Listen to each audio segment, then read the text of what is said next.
VW owners are very loyal to their brand. Next to me, I've got the popular Golf GTIs. This one is the MK5, and this one is a very special R3 too. But behind me is the new generation, and that's the ID4.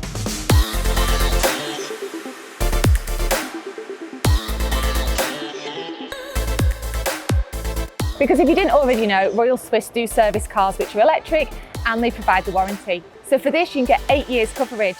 It's not hard to see why people love this car so much. It's family friendly, it's user friendly, it's innovative, and it's got plenty of space. Let's come and take a look. You can get 500 kilometers out of this when it's fully charged. It's very minimal inside the cabin, which makes it super user friendly. You've got the voice activation and the touchscreen, but you've also got the ID light on the front. So under the dash, a light lights up when a message is received by the car, so it tells the driver without them getting distracted. Less is more with EVs. Now, because it doesn't have the differential, the transmission, or the exhaust underneath, they can make it completely flat, no tunnel, and plenty of legroom for passengers. It's really nice here at the back. You've also got a cute little pocket for your phone. Keep you plenty of entertained. It has a nice 543 litre in here. With the seats down, you could easily fit a bicycle. The battery, if you imagine, is like the base of a skateboard. It requires DC, which is direct current, whereas the electric motor here at the front requires AC, which is alternating current.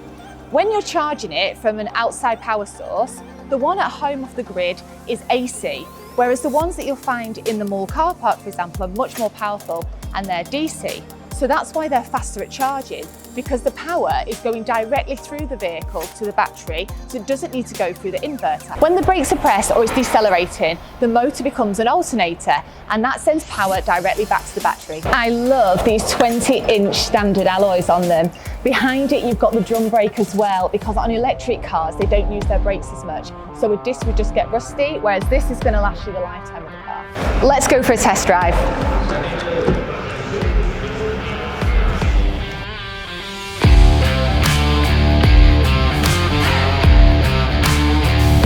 Okay, it's taken a bit of getting used to because there's no sound.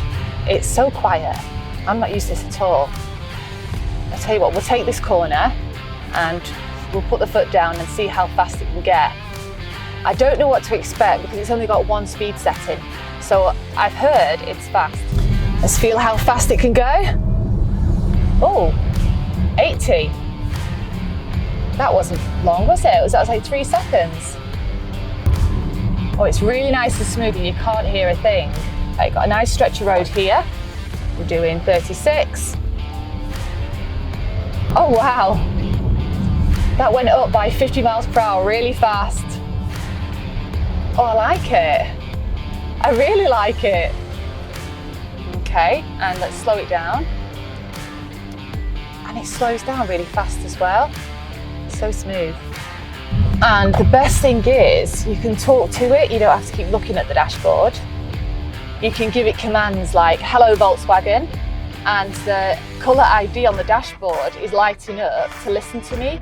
So at the moment it's white, when it's charging it will go green. Right, on the dash, the touchscreen dash, you've got 5 really easy to use settings. It's all touchscreen, so let's see how much charge is left. That's how much. Vehicle settings. See the headlights, the tyre pressure, and there we can even put the sunroof up. We've got an all-glass panoramic sunroof here. Well, that was a very nice, smooth, enjoyable ride. I am very, very impressed, and it's definitely converted me into going all electric. Hopefully my next car will be. It's so quiet, that's the only bit that will take a bit of getting used to. And it's such a shame we've got to bring this to an end. Right, home time.